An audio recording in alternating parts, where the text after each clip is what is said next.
Hey, what is going on, everyone? Happy Tuesday. It is January 8th, 2019. If you follow me on Instagram, you might have saw a giveaway post for a CoreChair. If you don't follow me there, make sure you go follow me. But if you just found me through YouTube, I wanted you guys to have the chance to win the prize as well. So let's go over it a little bit. This is the CoreChair. Oh yeah.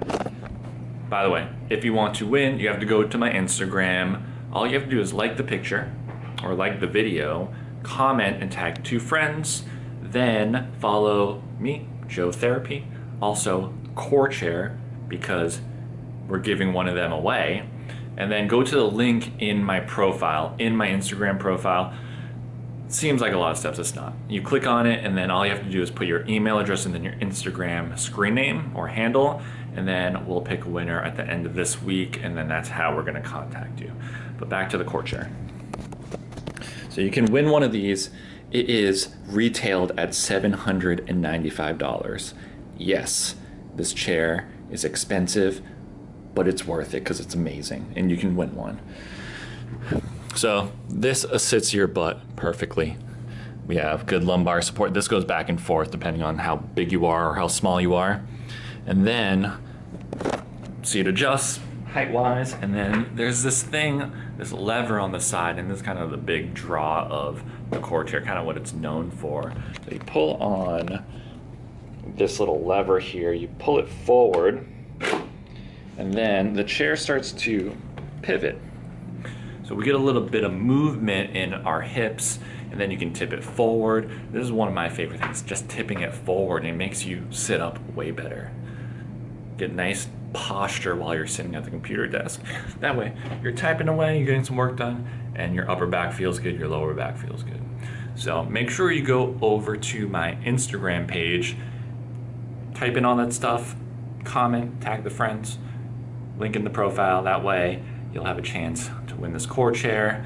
But while I'm at it, I was thinking in this video, we will go over some tips for optimizing your computer setup, and then just some things you can do to help minimize maybe low back pain and upper back pain, tension, all that bad stuff, and then we can do all this stuff and make it good.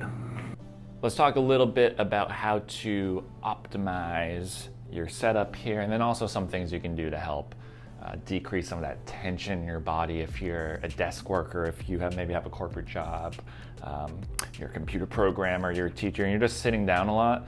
I think this will help. So one of the first couple things is get up, stand up often. Maybe you do work for 15-30 minutes and then just stand up, walk around for a little bit, and then come back. Number one thing is always just walk around, get moving. You can always do that. You can always just stand up and just do whatever. So standing up is one of the best things you can do if you're sitting a lot. Seems a pretty obvious answer there. So that's always good. Then making sure your setup is optimal. So we want to have the computer screen basically eye level. So right now it's a little bit high for me, so I'm going to bring this chair down, and now we're a little bit more eye level. This way we're not hunching over looking down at the screen, and that's when we start getting some tension here. We start getting kind of flexed in our midsection, and then we get a little bit more stress on our low back. So making sure that our head or our eyes are level with our computer screen. A very easy thing to do is, if you have like an external monitor, is putting it up on some sort of shelf. You can put it on some books, a stack of books. You can, if you have a laptop, I put my laptop right now on top of this shelf, and I have a Bluetooth keyboard. That way I can keep my eyes level without looking down, because this is what it would look like if I had my laptop down here, kind of in this position. You know, it might not bother me right now, but if we're here for a few hours, it might start bothering me. So another tip is optimizing your computer setup. So one of the best things is eye level with your monitor. A couple other things we can do here is making sure we're just moving around in our chair. That's what's really good about this chair is, I'll just bring it up here for now, is that the seat moves a little bit. It shifts a little bit already, but we can get this to move a little bit more. And that's really important because we get our pelvis and our hips to move, gets our core activated, all that good stuff, but this is my favorite feature.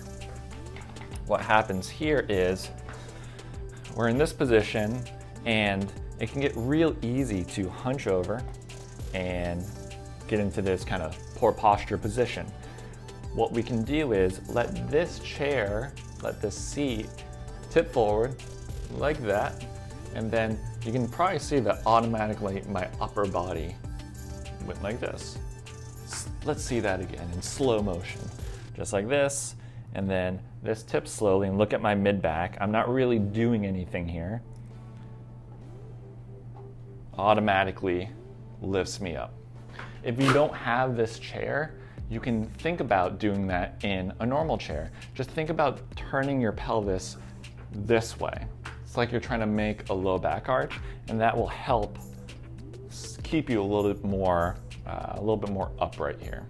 So those are 3 of my favorite tips. Is make sure you stand up often, make sure our eyes are level with our monitor, and then also I like to have a slight tilt in my pelvis. That way my upper body stays a little bit more upright. Just gives you a better chance of having less tension in your upper body. So give those a try. So hopefully that helped out for the people who sit a lot for work or just sit down in general. Give those tips a try. Optimize the workspace and then get up a lot and move around. The key is moving around a lot if you can. But it is, what time is it? It is 1:43 p.m. Eastern time here in Orlando. I think I'm gonna go get a quick workout in. So I go to Orange Theory occasionally, dropping down to 1 session a week, but I used to do a lot more. When I first started this journey of becoming an entrepreneur, I didn't have any money. So I stopped working out basically because I was trying to work and make money. And I just didn't have time to work out. It's funny, it's when I was working out a lot and I was an aspiring men's physique competitor, fun fact, I was like, how do people not work out? It's the best thing, like just make time for it. And then I started my own business and I realized your health sometimes is sacrificed so you're not homeless. But last year, a friend told me to go over, start to get back into shape a little bit, and now I want to get back into lifting like I used to, but still doing Orange Theory once a week just because I like the people there. It's nice to switch it up, and then I'll just go to the gym 2 to 3 days out of the week and lift things up and put them down. So I'll do that. In another vlog, I'll go over my personal warm-up in the gym, maybe when I go to the just normal gym and lift. So I'll show you my warm-up there, but I'll catch you guys when I'm back into my apartment, and maybe I'll hit up on, I got some questions on my Instagram, a little bit more about maybe like career stuff. I don't know. I'll figure something out, but I'll see you guys a little bit later.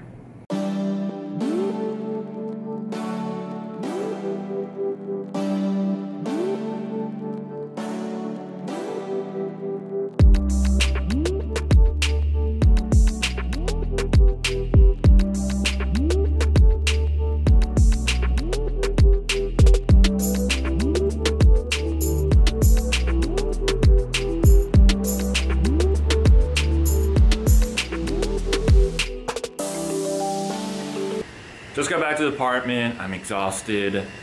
Took a shower. I was preheating the oven. I was about to make some bomb-ass dinner.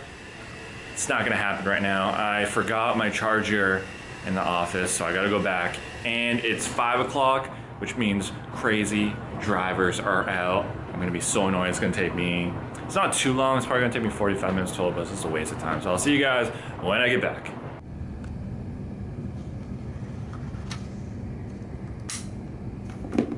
I am back at the apartment.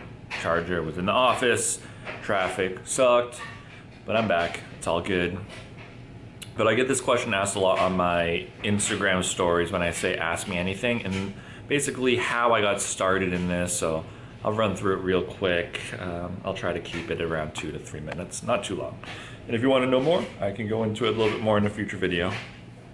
So I graduated college, Quinnipiac University, with a pretty general bachelor's degree. It was health and science studies.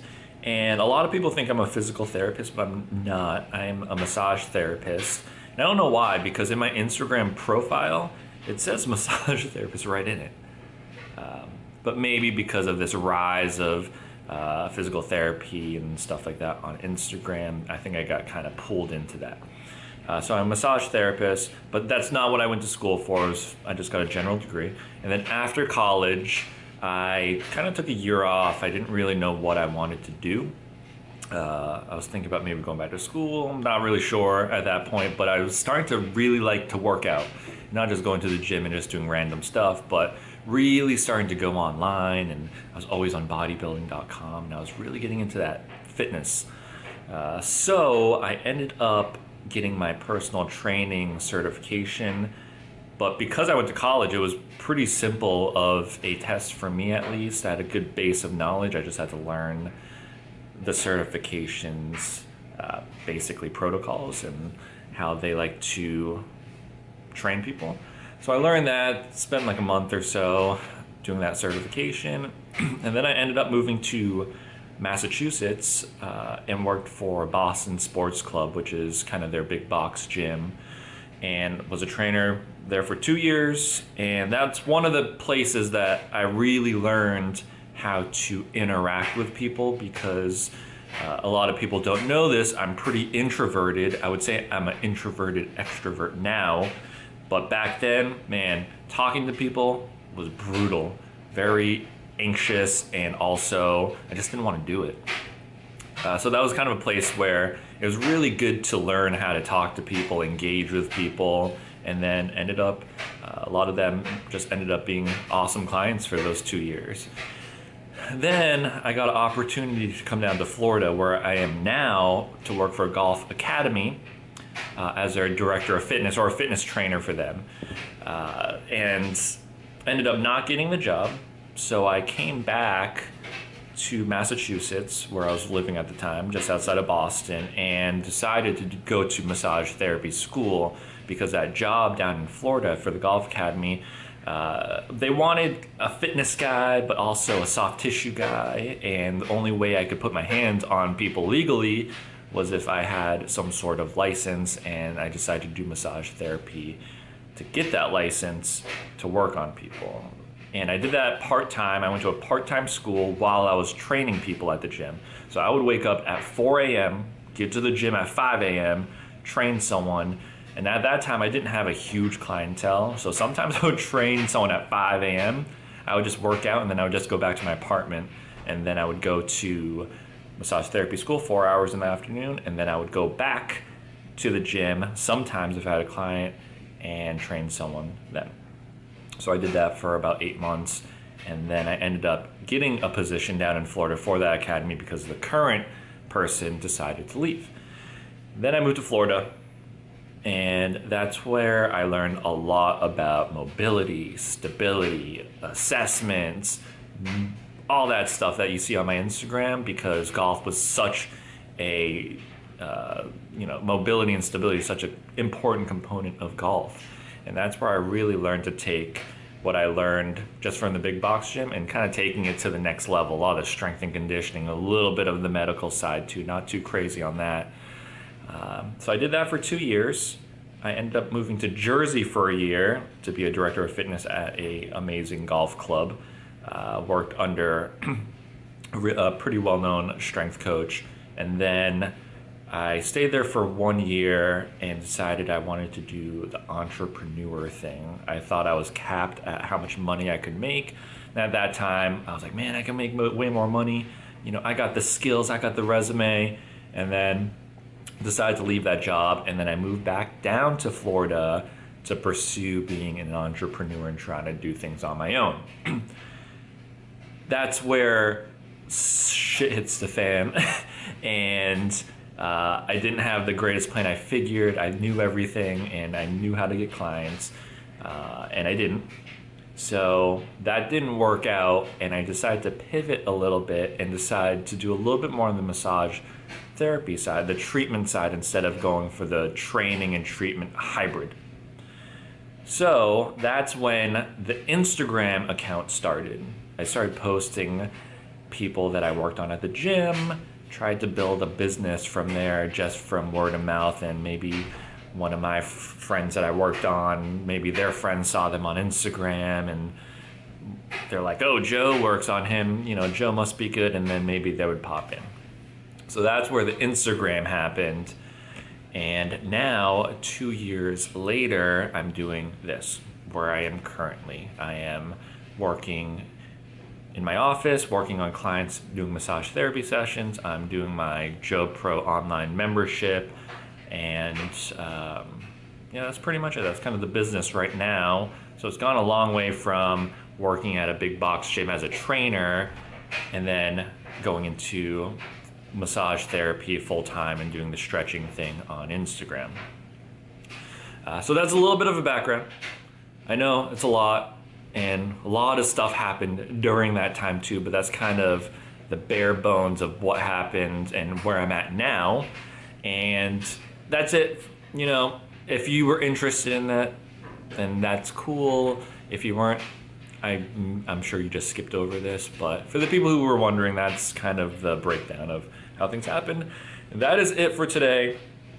I will see you guys the next time I am vlogging, probably sometime next week. Again, if you need anything or you want to see anything, make sure you go down into the comments and let me know. Peace out.